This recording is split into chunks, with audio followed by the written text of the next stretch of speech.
What's up guys? Welcome to Day 182. Guys, আজকে একটা important বিষয় নিয়ে আলোচনা করব। সেটা হচ্ছে কখন একটা ব্যবসাকে শাটডাউন করা উচিত।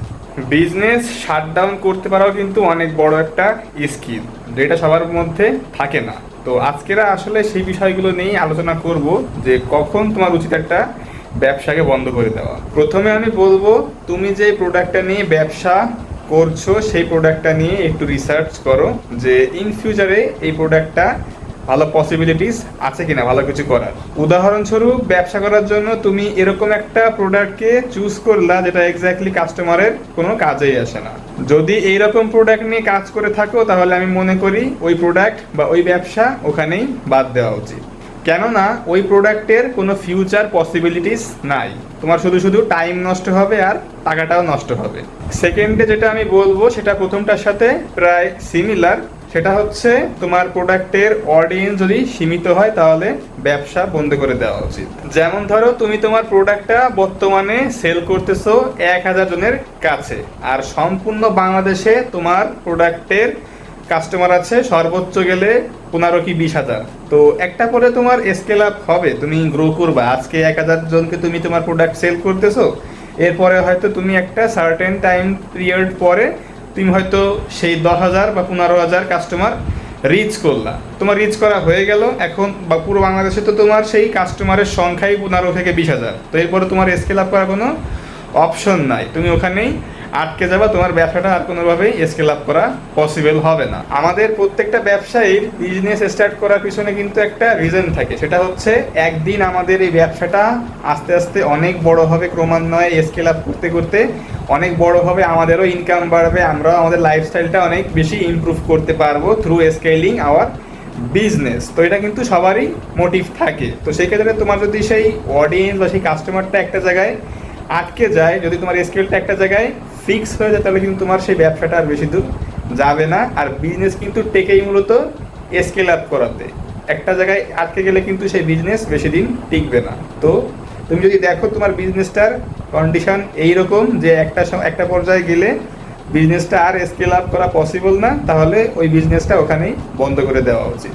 থার্ডে, এমন একটা প্রোডাক্ট নিয়ে কাজ করা যেটা অলরেডি মার্কেটে খুবই বেশি কমন এবং অ্যাভেইলেবেল। যদি তুমি ব্যবসা করার জন্য এরকম একটা প্রোডাক্টকে চুজ করে থাকো যেটা অলরেডি মার্কেটে খুবই বেশি কমন এবং অ্যাভেইলেবল, পাশাপাশি প্রত্যেকটা ব্যবসা এটা নিয়ে কাজ করছে, তাহলে আমি বলবো এটা খুব বেশি একটা বড় একটা রেড ফ্ল্যাগ। এখন তুমি বলতে পারো যে সবাই তো এই প্রোডাক্ট নিয়ে কাজ করছে, আমি করলে কি অসুবিধা? যারা এই প্রোডাক্টটা নিয়ে অলরেডি কাজ করছে এরা কিন্তু মার্কেটে অলরেডি এস্টাবলিশড, পাশাপাশি এদের কিন্তু সেই পুঁজিটা আছে যা দিয়ে এরা এদের ব্যবসাটাকে রান করতে পারবে। যেহেতু এরা অলরেডি এস্টাবলিশড প্লাস এদের একটা কাস্টমার গ্রুপ অলরেডি তৈরি হয়ে গিয়েছে, সেহেতু এদের সার্ভাইভ করাটা অত বেশি হার্ড হবে না, যেটা এক্স্যাক্টলি তোমার হবে। হ্যাঁ, তুমি যে প্রোডাক্টটা সেল করতে চাও সেটা কি বিক্রি হবে না? অবশ্যই হবে, তবে এক্ষেত্রে মার্কেটিং কস্টটা অনেক বেশি হবে। তুমি যে পরিমাণ সেলস এক্সপেক্ট করো সে পরিমাণ সেলস কিন্তু হবে না, তবে মার্কেটিং বাজেটটা কিন্তু বা খরচটা কিন্তু আরও বেশি বেড়ে যাবে। কাস্টমার যখন দেখবে যে একটা প্রোডাক্ট তুমিও সেল করছো পাশাপাশি আরেকজনও সেল করছে, তখন সে দেখবে যে কে বেশি এস্টাবলিশড, কার কাস্টমার রিভিউ বা কাস্টমার বেসটা বেশি ভালো। সেই কাস্টমার যখন দেখবে যে মার্কেটে তোমার কোনো রকম পরিচিতি নাই, তোমার কোনো কাস্টমার গ্রুপ এখনো হয়ে পারে নাই, তুমি এস্টাবলিশ না, অন্যথায় আরেকজন যে লোক তার মার্কেটে ভালো একটা পজিশন ক্রিয়েট হয়ে গেছে, তার অডিয়েন্সও অনেক বড়, কাস্টমার গ্রুপও অনেক বড়, প্লাস রিভিউ ভালো, তখন আলটিমেটলি কী হবে? তুমি অ্যান্সারটা তুমি জানো যে সে কিন্তু দিন শেষে ওইখান থেকেই প্রোডাক্টটা নিবে। তুমিও সেম প্রোডাক্টটা বিক্রি করছো, সেই ব্যক্তিও সেই সেম প্রোডাক্টটা বিক্রি করছে, ইভেন দামটাও একদম সেম, তবে দিন শেষে কাস্টমার চুজ করলো যে অলরেডি মার্কেটে এস্টাবলিশ তাকে। একটা কথা অলওয়েজ মনে রাখবা যে তুমি যে প্রোডাক্টটা সেল করতেছো তার মধ্যে অবশ্যই সেই ইউএসপি থাকা লাগবে। কাস্টমারকে কনভিন্স করার জন্য সেই অ্যান্সার তোমার থাকা লাগবে যে কাস্টমার কেন সেই প্রোডাক্টটা তোমার কাছ থেকে বাই করবে।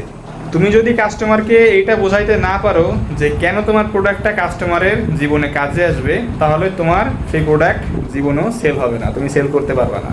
সো যেই প্রোডাক্টটা নিয়ে বিজনেস করছো সেই প্রোডাক্টের আগে ইউএসপি খুঁজে বের করো, কাস্টমারকে কি দিয়ে কনভিন্স করবা সেই কনভিন্স করার অ্যান্সারটা খুঁজে বের করো, তাহলে বিজনেস করতে পারবা। যদি ইউএসপি বা সেই অ্যান্সারটা খুঁজে না পাও তাহলে আমি বলবো ব্যবসা ওখানেই বন্ধ করে দাও। সো আলটিমেটলি প্রোডাক্ট বেশি ইউনিক হইলেও সমস্যা, আবার বেশি কমন হইলেও সমস্যা।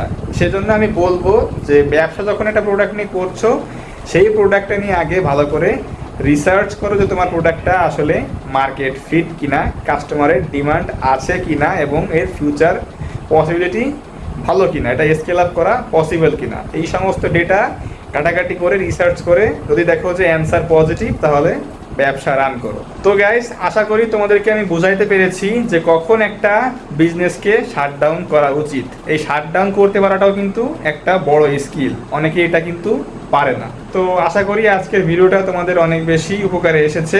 যদি হেল্পফুল লেগে থাকে তাহলে অবশ্যই আমাকে কমেন্টে জানিও। তো ভিডিওটা আজকের আমি এখানেই শেষ করছি। দেখা হচ্ছে ইনশাল্লাহ আগামীকাল। Take care on yourself and আল্লাহ হাফেজ।